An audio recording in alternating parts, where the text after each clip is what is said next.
Bismillah. Assalamualaikum warahmatullahi wabarakatuh. Alhamdulillahi rabbil alamin. Assalatu wassalamu ala asyrafil anbiya'i wal mursalin wa ala alihi wa sahbihi wa barik wassalim ajmain, amma ba'du.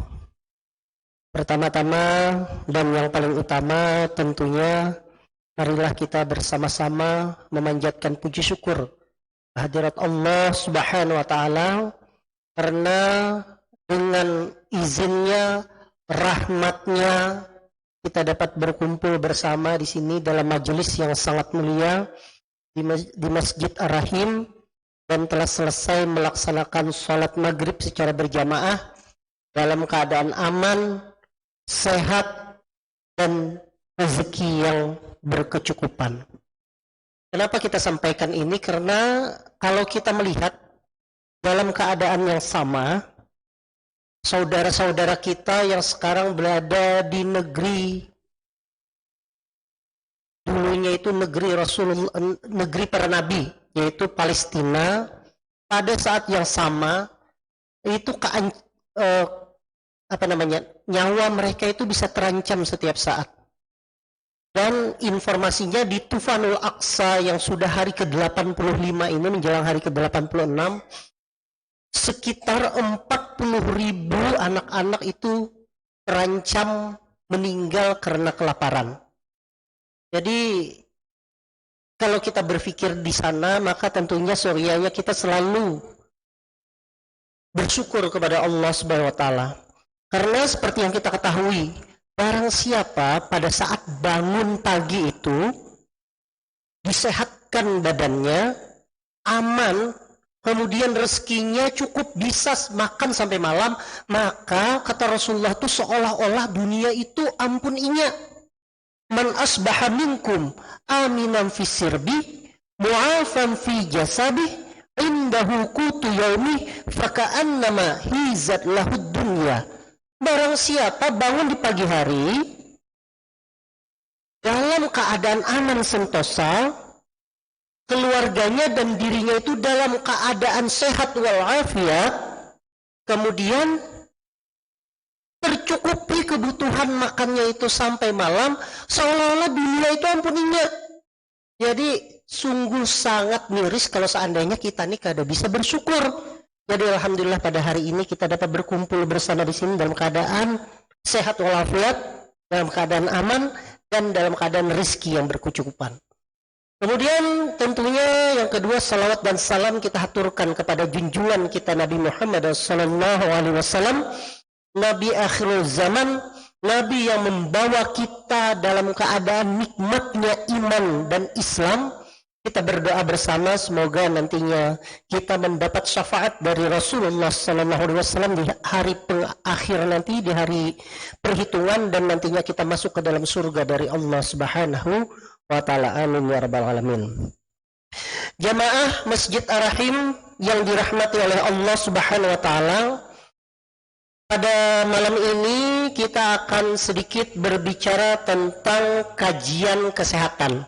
Nah, jadi kalau seandainya siraman rohani yang sebelumnya itu tentu mungkin masalah agama, masalah fikih, masalah muamalah, maka pada hari ini kita membahas tentang masalah kesehatan. Kenapa membahas kesehatan itu penting? Karena kalau kita bahas kesehatan, kita sehat, nyaman, kita beribadah. Kalau kita kada sehat, ngalih kita beribadah.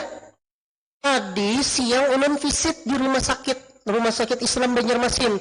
Ada satu pasien ulun kehandakan bulik, padahal belum sehat benar. Kenapa kehandakan bulik? Alasannya kada nyaman sembahyang, kada nyaman sholat, ngalih benar hendak sholat.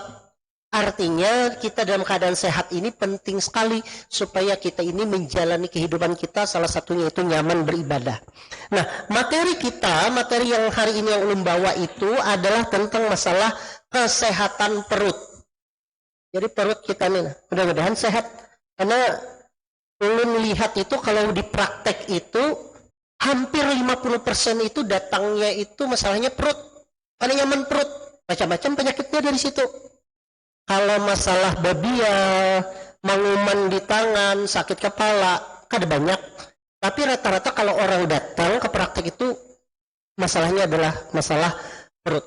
Baik, Rasulullah SAW itu menegaskan pentingnya keseimbangan dalam pola makan, sehingga Rasulullah SAW tersebut juga bersabda, tidak ada wadah yang lebih buruk bagi seorang manusia daripada perutnya.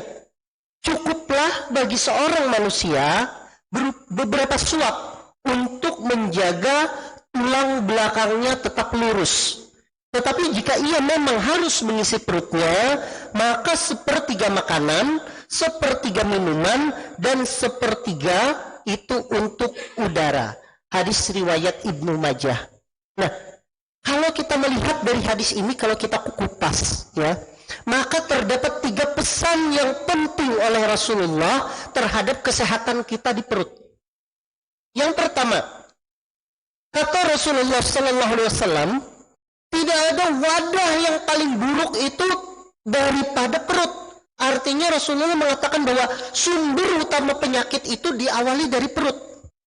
Kenapa sumber utama penyakit itu diawali dari perut? Karena perutlah, dalam hal ini lambung, yang pertama kali bertanggung jawab untuk mencerna makanan. Kemudian setelah itu perut tersebut nanti akan memisah. Apakah ini nanti lemak? Apakah ini nanti karbohidrat? Apakah ini nanti protein? Dan kemudian setelah itu maka dia akan diserap oleh tubuh. Nah, kalau seandainya makanan yang kita makan ini tidak terkontrol, makanan yang kita makan ini tidak baik, maka tentunya akan menyebabkan penyakit pada seseorang. Apa contohnya? Misalnya sebagai contoh, makan terlalu banyak berlemak. Pagi makan nasi kuning. Nasi kuning itu berlemak lah Bapak Ibu sekalian. Berlemak santan. Siang singgah makan sop buntut. Malam makan lontong.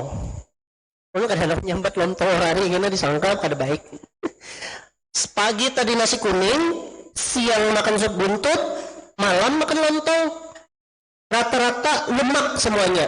Nah, kalau itu dibiasakan tanpa ada aktivitas yang baik untuk membakar kalori, untuk membakar lemak tersebut, maka yang terjadi itu kolesterol itu akan menumpuk di dalam pembuluh darah, kemudian dia bisa menyebabkan sumbatan.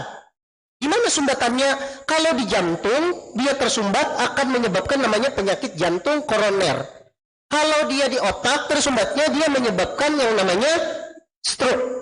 Kalau di batis tersumbatnya, yaitu batis itu sampai hitam, sampai diamputasi.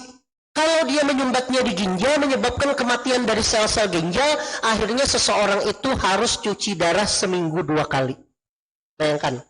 Hal yang sederhana, tapi kalau tidak kita perhatikan, maka akan menyebabkan gangguan pada diri kita. Nah, itu yang pertama. Jadi kata Rasulullah SAW, tidak ada wadah yang paling buruk selain itu adalah di perut. Maka daripada itu kita jaga perut kita supaya baik. Gimana? Nah, nanti kita akan bicara lebih lanjut supaya makanan itu kayak apa baiknya, ya kayak apa bagusnya. Makanya katanya makanlah kamu dengan makanan yang halal. Tapi ada tambahannya, bukan hanya halal, tetapi thayyib, halalan thayyiban. Jadi makan itu halal dan baik, baiklah untuk kita.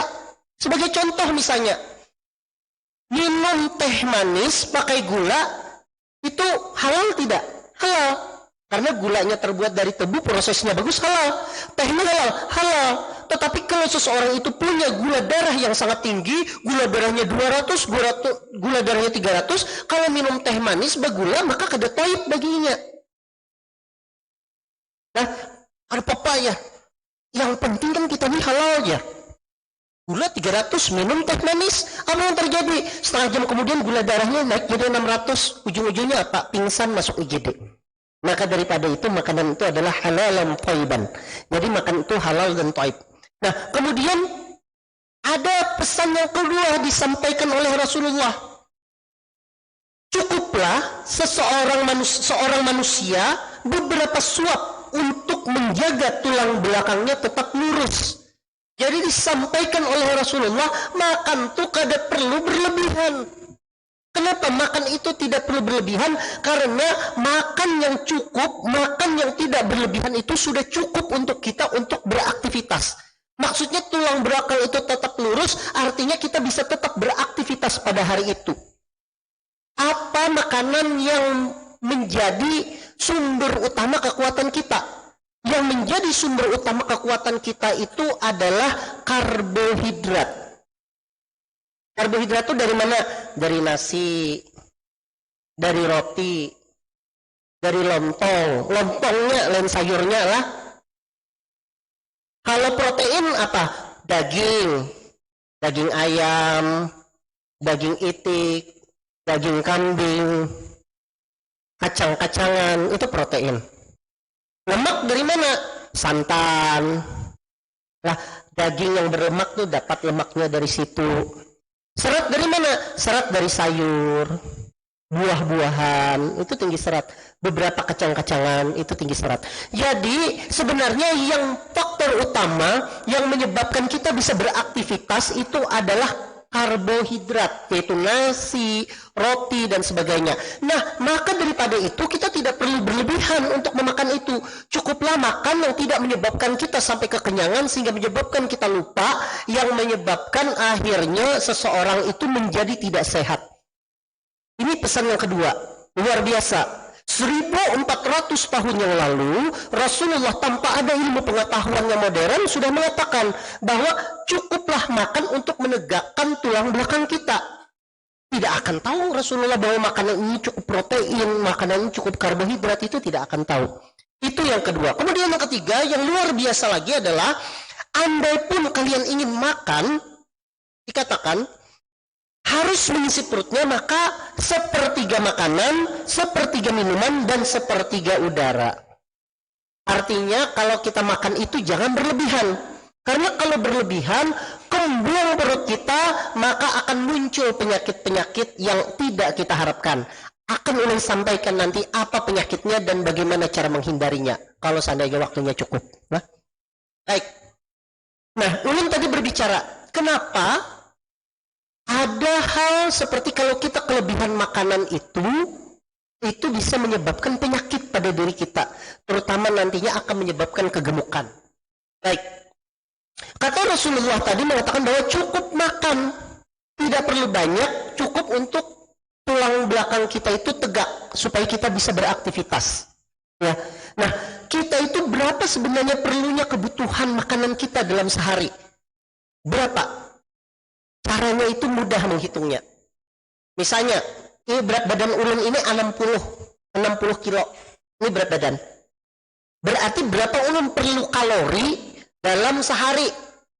Maka rumusnya itu berdasarkan ilmu nutrisi atau ilmu gizi, pada laki-laki itu 30 dikali berat badan.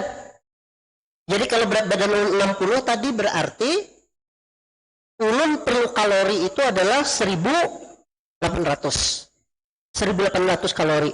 Bingung kalau masih berapa 1800 kalori itu? Baik, 1800 kalori itu nanti terbagi-bagi dulu ya. Kalau di Indonesia kita ini sistemnya itu terbanyak karbohidrat daripada protein. Karbohidrat itu tadi kayak nasi, kayak mie, kayak lontong. Protein itu tadi kayak apa? Kayak ikan, daging, dan sebagainya. Baru setelah itu ada lemak, ada serat. Tapi kalau di luar negeri itu lebih banyak kadarnya itu protein daripada karbohidrat. Jadi pembagiannya biasanya itu 45-50% itu adalah karbohidrat. Kemudian 35% itu adalah protein. Kemudian sisanya itu adalah lemak atau serat. Jadi karbohidrat itu memang kita ini memang sangat terkenal. Kalau Asia Tenggara itu karbohidrat itu sangat tinggi, dan kada dianggap makan kalau kada makan nasi kita nih. Lah, tadi misalnya hendak sembahyang maghrib tadi ya tuak makan mie sebungkus, ya, itu bulik, ditakuni sudah makan belum jawabannya, karena nasi itu dianggap belum makan, mie itu dianggap belum makan. Padahal kalau pian ketahui satu bungkus mie itu sudah setara dengan satu piring nasi. Berapa kalorinya? Kalorinya itu di atas 300 kalori. Nah, jadi misalnya kita hitung tadi, kita anggap supaya nyaman karbohidratnya itu 50% lah orang Indonesia.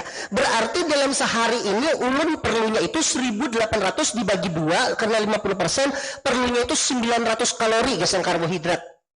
Nah, 900 kalori itu kita langsung makan sekali. Karena di Indonesia ini terkena makan 3 kali sehari, berarti bagi 3.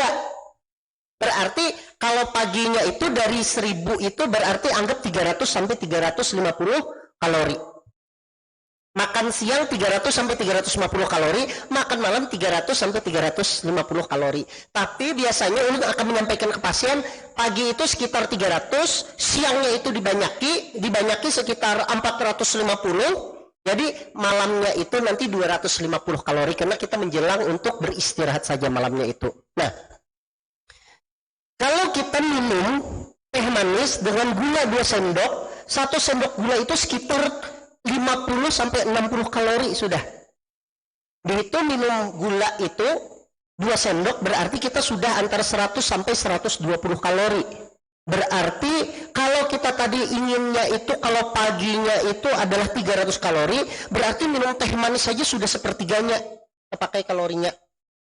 Belum lagi makan nasi. Pian kalau makan roti hambar tuh nah, sisir roti itu totalnya itu sudah 75 kalori roti hambar tuh. Jadi kalau makan roti bermentega tambahi buru-buru gula, dia tuh tutupi lagi roti sabuting itu sebenarnya sudah 200 kalorian bukan pian. Hampir 1 piring nasi. Sudahlah makan aja belum. Karena kita itu tahunya makan tuh nasi. Padahal roti itu sungguh tinggi kalori. Nah bayangkan. Belum lagi, ini anggap misalnya lah kita minum teh. Makan nasi. Nasi 1 piring itu berapa? Nasi 1 piring itu sekitar 175 sampai 200 kalori. Jadi kalau kita makan nasi putih sepiring, sewancung, kemudian minum teh manis tadi, sebenarnya kita itu sudah terpenuhi makan pagi. Karena anggap 200 ditambah 100. Jadi 300 cukup sudah kita makan. Tapi sayangnya kita itu merasa kada cukup kadang. Jam 10 kita makan pulang. Untukkah atau roti pisang. Nah itu tinggi juga, bisa lebih dari 100. Itu yang menyebabkan kita itu menjadi berlebihan. Nah padahal tadi kalau dihitung dari ilmu kedokteran, kita ini perlunya ini dalam sehari itu cuma 1800 kalori belum nih. Tapi kalau kalori ulun berlebihan, apa yang terjadi? Kalau ibaratnya mobil ini kalau hendak ke Barabai, maka perlu diisi bensin itu sekitar 20 liter. Cukup tuh bolak-balik ke Barabai. Paling misalnya kalau seandainya babulik ke Banjar itu tersisa 1 atau 2 liter aja lagi. Ini contoh misalnya. Kalau kekurangan kada sampai. Kalau kelebihan apa? Kalau kelebihan masih disimpan di dalam tangkinya. Tapi kalau manusia, kalau kelebihan apa? Maka kalau manusia itu kalau kelebihan, maka kalori yang lebih tadi itu akan disimpan di dalam hati, akan diubah oleh hati menjadi lemak. Kemudian lemak itu akan disimpan di mana? Disimpan di perut, disimpan di otot, disimpan di bawah kulit. Makanya akhirnya berlemak. Jadi yang mengolah kita lemak itu bukan gara-gara kita makan berlemak. Itu salah pemikirannya.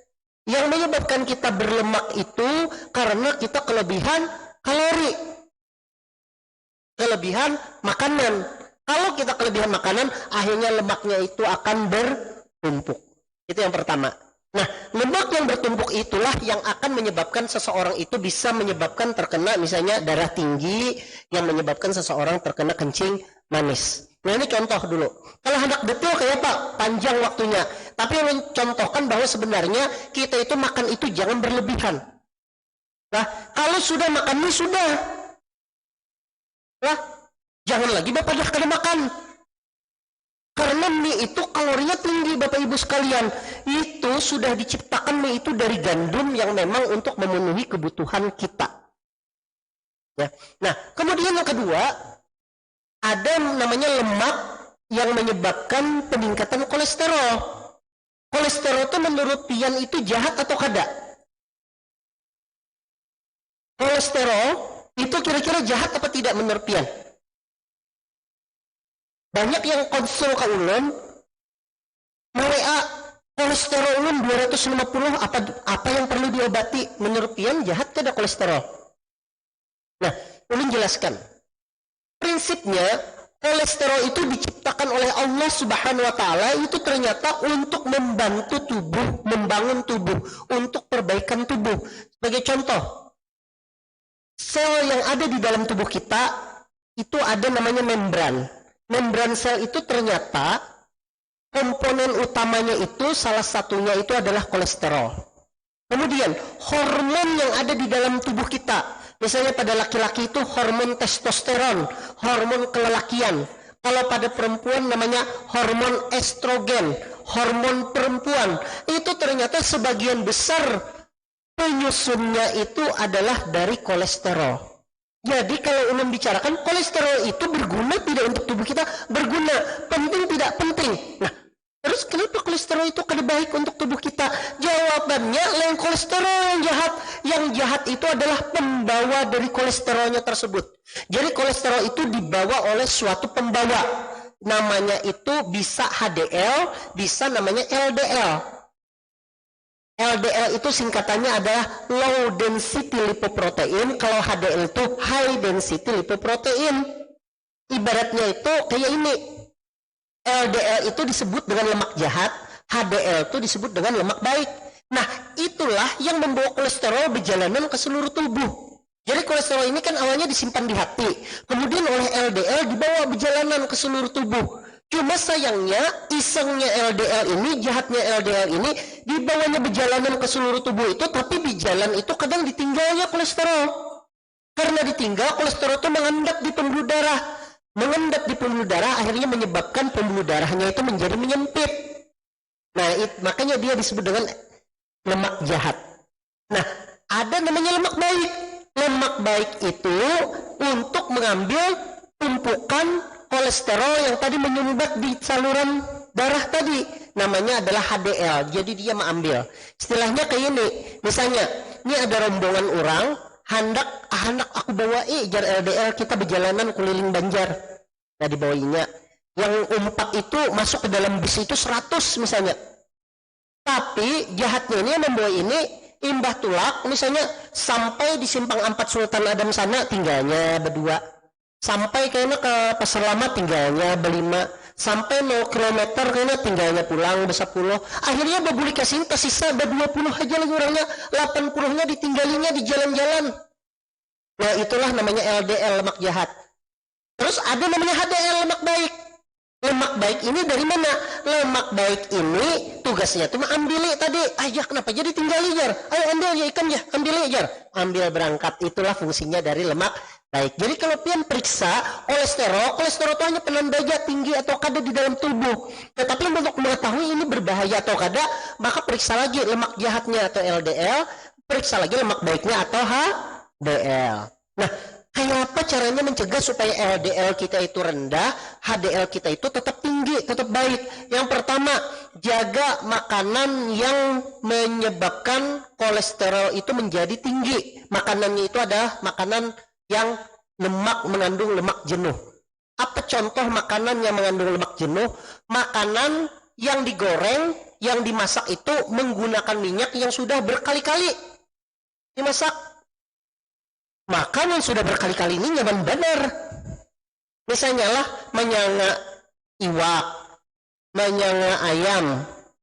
Minyaknya itu sudah 3 kali, 4 kali, itu pasti tinggi lemak jenuhnya. Lemak jenuh inilah yang menyebabkan peningkatan kadar lemak jahat atau LDL yang ada di dalam tubuh kita. Kemudian, apa yang menyebabkan LDL kita itu meningkat? Yang kedua, merokok. Yang merokok itu juga menyebabkan lemak jahatnya menjadi meningkat melalui proses namanya oksidan yang ada di rokok tersebut yang menyebabkan gangguan di dalam tubuh. Maka daripada itu, hindari itu. Kalau HDL bagaimana? HDL itu caranya meningkatnya itu dengan cara olahraga. Berolahraga itu meningkatkan kadar HDL dan juga akan menyebabkan kalori kita itu terbakar sehingga lemak yang tersimpan di dalam tubuh kita itu menjadi lebih baik, menjadi berkurang, sehingga nantinya penumpukan lemak itu menjadi berkurang, aliran darah atau pembuluh darah itu menjadi lebih lancar. Nah, jadi itu. Nah, kemudian kalau seandainya kita berlebihan, apalagi kalau di Indonesia ini kan kita mengenalnya makan malam tuh dasar bujur-bujur malam, Bapak Ibu sekalian. Ini kadang nih ulun sampaikan ke pasien bahwa kalau seandainya kita mau makan malam untuk mengikuti kesehatan, sebenarnya makannya itu jangan terlalu malam. Ya, makan yang menurut saya itu berdasarkan pengalaman saya sebagai seorang dokter penyakit dalam yang tidak menyebabkan gangguan di perut itu, sebaiknya makan itu paling lambat itu sebelum Isya itu sudah selesai makan. Kalau sudah tuntung Isya makan, itu biasanya kada baik untuk kesehatannya. Kenapa kada baik? Karena menceritakan apa penyakitnya. Nah, apa penyakitnya? Nah, kalau kita nih makan pagi wajib. Kenapa makan pagi wajib? Karena makan pagi itu fungsinya adalah untuk memenuhi kebutuhan kalori supaya kita beraktivitas. Makan siang itu kita laksanakan untuk memenuhi kebutuhan kita sampai nanti sore, sampai kita nanti malam. Nah, kalau makan malam itu yang paling bagus itu adalah ketika sudah mulai pukul 6 atau pukul 7. Nah, kalau di luar negeri itu udah melihat lah, mereka itu undangan dinner misalnya, undangan makan malam atau pertemuan, undangannya itu karena mereka mungkin banyak agama non muslim, undangannya itu pasti menjelang maghrib, Bapak Ibu sekalian. Nah, ada undangannya jam 6, bahkan setengah 6 itu undangannya. Tulisannya apa kalau udah melihat? Tulisannya itu makan malam. Karena kita budayanya itu tahalang maghrib, akhirnya kan rasa kada nyaman makan pada saat itu. Tapi kalau di luar negeri, di negara-negara barat yang ulun pernah mengunjungi, ulun dapat undangan, biasanya dinernya itu jam 5, setengah 6, jam 6 itu paling lambat sudah dinner. Jadi kan ada istilahnya tengah malaman jam 9, jam 10, jam 11 mau hukmi misalnya ada suah di sana. Nah, karena apa? Karena kalau kita makan terlalu malam, ketika kita berbaring, perut kembung, maka yang terjadi adalah makan itu akan naik ke dalam kerongkongan kita. Ya, lalu menceritakan apa itu penyakitnya. Jadi makan yang baik itu berkisar antara jam 6 sampai jam 7. Mulai dibiasakan. Itu yang pertama. Kemudian yang kedua, setelah makan itu jangan langsung berbaring. Karena kalau setelah makan langsung berbaring, yang terjadi adalah makanan itu akan naik ke dalam kerongkongan dan akan menyebabkan iritasi di kerongkongan. Disebut dengan apa penyakitnya? Disebut dengan gastroesophageal reflux disease atau GERD. Makanya kalau orang tua bahari itu lah lawan anak ulun jualan sambat juga, imbah makan kada boleh berabah, kada boleh kekanyangan, kada boleh berabah. Karena apa? Pada saat makanan masuk ke dalam lambung, maka pada saat itu lambung akan mengeluarkan suatu asam yang disebut dengan asam lambung. Apa fungsinya asam lambung tersebut? Fungsinya asam lambung tersebut adalah untuk mencerna makanan supaya makanan tersebut yang awalnya itu masuk belum masih ada bakterinya, masih ada mungkin parasitnya, itu dibunuh oleh asam lambung tersebut. Berapa pH asam lambung tersebut? pH-nya itu nilainya itu berkisar antara 3 sampai 4 nilainya. Dan kalau melihat percobaan itu, kalau besi itu dimasukkan ke cairan asam, pH-nya itu 3 sampai 4, apa besinya itu langsung meleleh karena saking asamnya. Nah, di dalam lambung kita itu asam lambung atau HCl itu mengeluarkan asam lambung dengan nilai pH antara 3 sampai 4. Tapi subhanallah, maha suci Allah, lambung itu tetap terlindungi dengan kadar asam yang sangat rendah tersebut. Karena apa? Karena lambung itu punya lapisan yang diciptakan oleh Allah, mukosa, sehingga walaupun dia sangat asam tetapi tetapi lambungnya itu tetap terlindungi dengan lapisannya tersebut. Nah, makanan masuk ke dalam itu fungsinya untuk apa? Supaya dibunuh bakterinya dengan pH yang rendah. Kemudian yang kedua fungsinya itu adalah supaya protein-protein yang sulit dicerna dengan asam yang sangat tinggi tersebut, protein itu akan menjadi pecah sehingga mudah dicerna, kemudian bisa diserap oleh tubuh. Nah, permasalahannya ketika seseorang itu kekenyangan, ketika makannya itu sangat banyak, kemudian langsung berabah, yang terjadi itu adalah makanan itu bisa naik lagi ke dalam kerongkongan. Penghubung antara mulut dengan lambung itu disebut dengan kerongkongan. Dalam bahasa medis kita menyebutnya dengan esofagus. Sebenarnya di ujung esofagus atau di ujung kerongkongan menuju ke lambung itu ada klep. Klep itu fungsinya menutup Supaya apa? Supaya makanan itu jangan terbulik ke atas. Nah, tapi permasalahannya ketika kita makan berlebih, kadang mengamalkan ujar Nabi sepertiga makanan, sepertiga minuman, sepertiganya itu udara. Kada tahu bantas berataan sehingga penuh makanannya itu dengan makanan, yang terjadi tuh klepnya tuh kena kau menahani. Karena klep kena kau menahani, akhirnya makanan yang tadi dicerna di lambung naik ke atas. Naik ke atas itu kalau naik aja tidak ada masalah, tapi permasalahannya itu adalah makanan tersebut sudah diasami oleh asam lambung, sedangkan di kerongkongan itu tidak ada mukosa untuk melindungi kerongkongan tersebut, sehingga yang terjadi adalah makanan naik ke atas sehingga dada menjadi nyeri bahkan rasa terbakar. Itu tadi yang ulun ceritakan, pasien ulun banyak datang itu perutnya kembung, dada terasa terbakar. Penyakitnya itu disebut dengan GERD.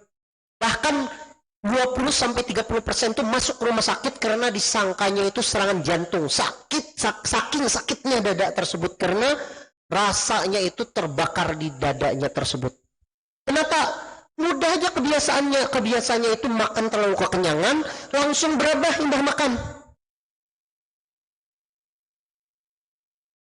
Jadi apa?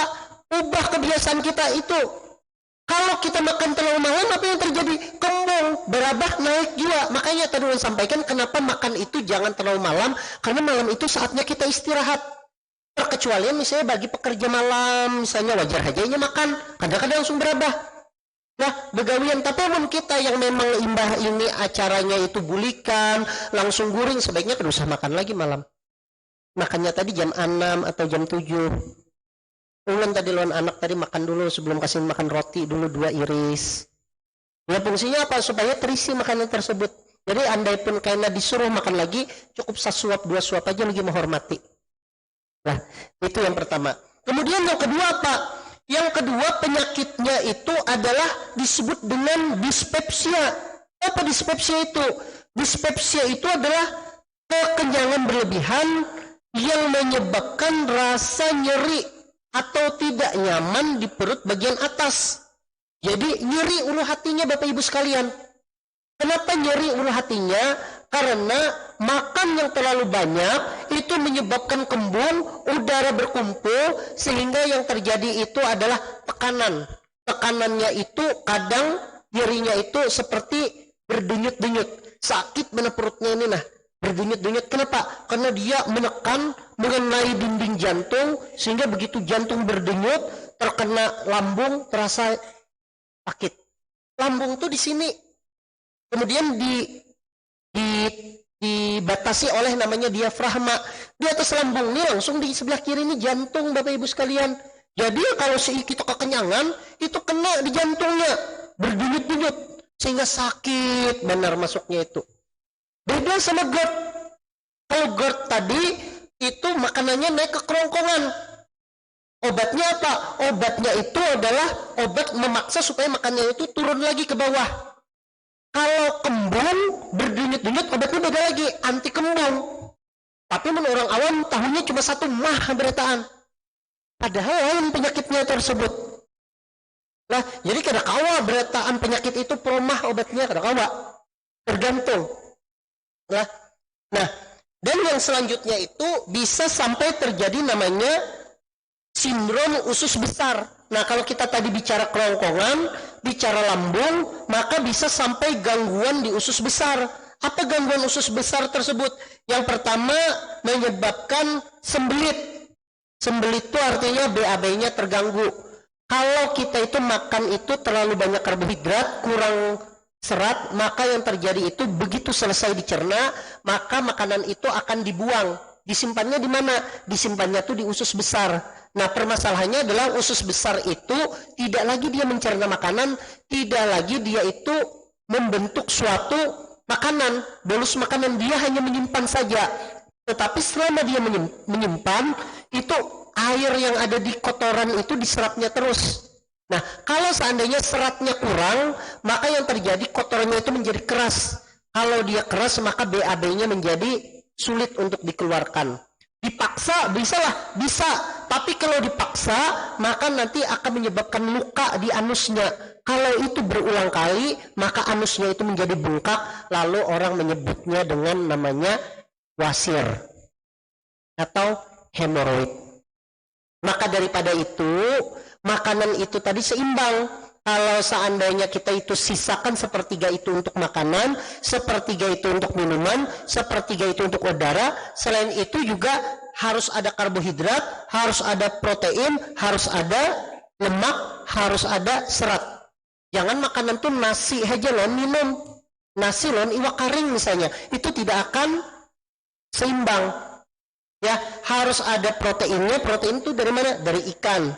Kalau kadada bisa ikan kayak apa? Boleh protein nabati. Protein nabati itu dari buah-buahan atau dari tanaman. Seperti apa protein nabati itu? Seperti tahu, tempe, itu boleh, tidak ada masalah.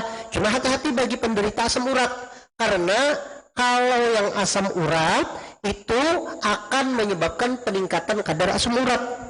Nah, dan kalau seandainya asam uratnya meningkat, meradang itu sampai nyeri sekali. Bahkan kalau pada laki-laki itu pasien ulun itu bisa aja berjalan itu sampai kena kawal lagi saking sakitnya asam urat tersebut.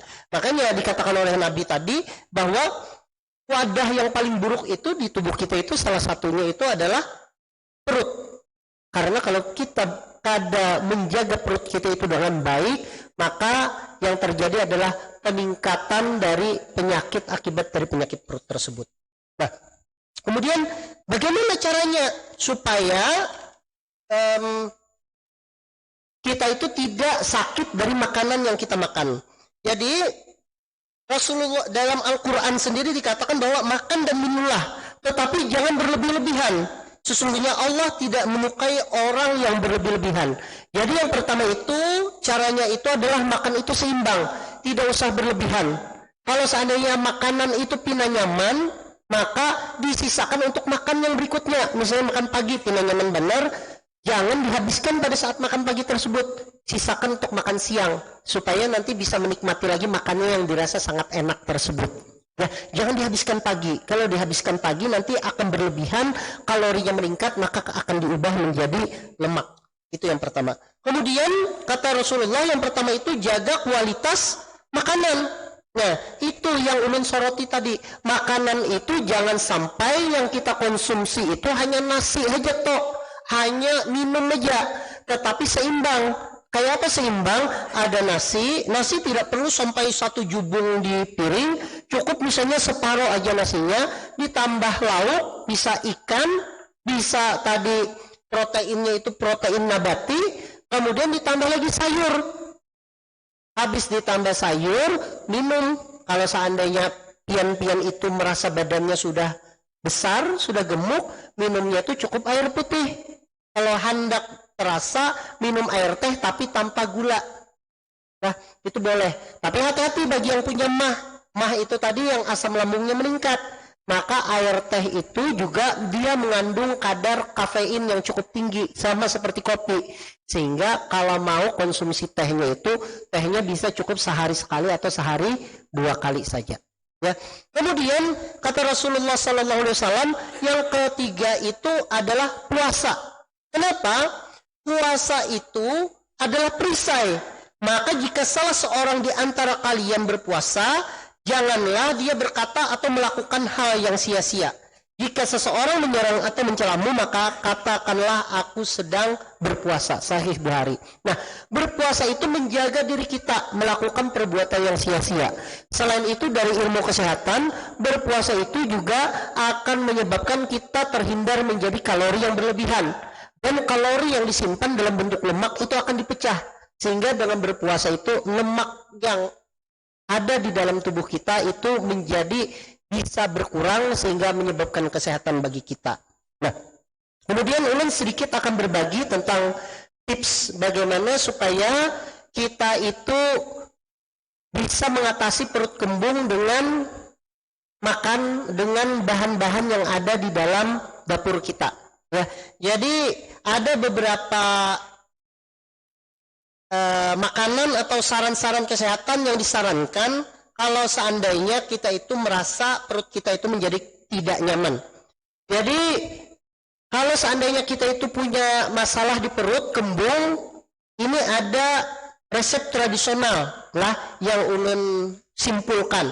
Yang pertama itu adalah jahe. Jahe itu bahan alami yang direkomendasikan yang membantu meningkatkan pencernaan.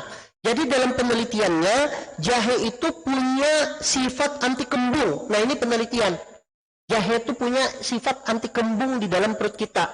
Jadi kalau perut kita itu kembung, kayak apa kembung itu? Pian coba aja ketuk perut kita ini. Kalau berbunyi duk-duk, itu berarti kembung. Maka salah satu ramuan yang bisa pian gunakan itu adalah jahe. Kayak apa caranya? Jahe pian iris tipis-tipis, kemudian pian masukkan ke dalam gelas, kemudian setelah dimasukkan ke dalam gelas, pian tuangkan air hangat. Kemudian didiamkan dulu, maka biarkan sari-sari jahenya itu keluar, maka itu akan menjadi minuman yang sangat baik. Yang pertama jahe. Kemudian yang kedua, Rasulullah SAW mengatakan bahwa madu merupakan tempat yang istimewa. Itu dikatakan oleh Rasulullah. Madu itu punya beberapa manfaat. Yang pertama bahwa madu itu punya manfaat kesehatan untuk menjaga kebutuhan kalori yang ada di dalam tubuh kita. Dan hebatnya lagi, madu ini walaupun dia manis, tetapi indeks glikemiknya itu rendah, tidak setinggi gula. Misalnya sebagai contoh ini tadi, gula itu kalau kita makan gula tadi, maka setengah jam kemudian gulanya itu akan cepat sekali naik.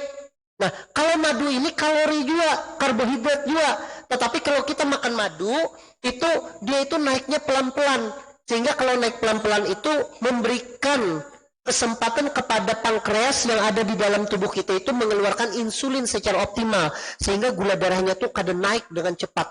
Nah, ternyata madu. Nah, jadi kalau pian hendak minuman yang sehat, perutnya kembung, yang pertama tadi, pian seduh tadi jahe. Kemudian supaya jahe tersebut terasa nyaman, maka tambahkan 1 sendok madu, diaduk. Maka ini ada resep tradisional supaya kembungnya di dalam perut pian itu menjadi baik, menjadi sehat. Kemudian tambahannya, yang selanjutnya Rasulullah SAW itu dikatakan menyukai kurma dan sering mengonsumsinya.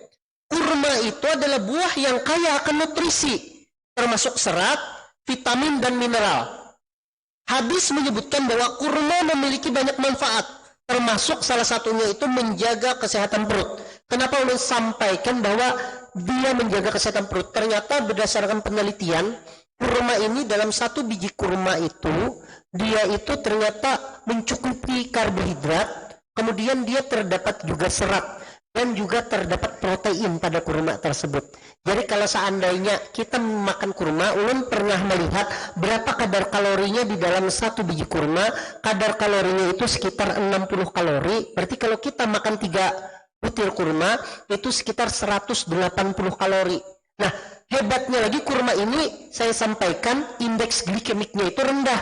Indeks glikemiknya rendah itu adalah kalau kita makan kurma, maka dia itu akan memenuhi kebutuhan kalori, tetapi dia itu pelan-pelan naiknya itu. Berbeda dengan misalnya bubur. Kalau kita makan bubur, penyerapannya cepat, indeks glikemiknya tinggi. Kita makan bubur, gulanya itu cepat sekali naiknya. Kalau kurma itu pelan-pelan. Tapi ingat, kurma itu yang dipilih adalah kurma yang betul-betul kurma yang kering itu. Kalau rutop itu tinggi benar indeks glikemiknya. Ya, atau misalnya merasa kesedikitan yang dipilih misalnya kurma yang besar, kan kurma apa itu namanya? Majo ya. Kurma majo itu lebih tinggi lagi kalorinya. Artinya kurma yang biasa yang memang biasanya dikonsumsi itu punya indeks glikemik yang baik.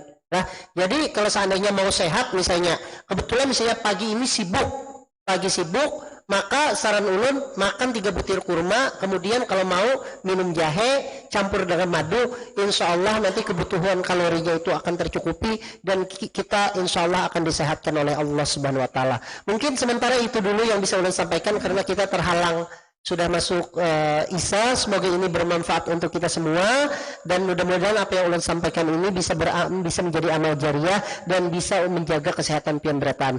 Ulun mohon maaf kalau seandainya ada kesalahan dalam hal pemberian tausiah pada hari ini. Mohon maaf atas kehilafannya. Ulun tutup. Wassalamualaikum warahmatullahi wabarakatuh.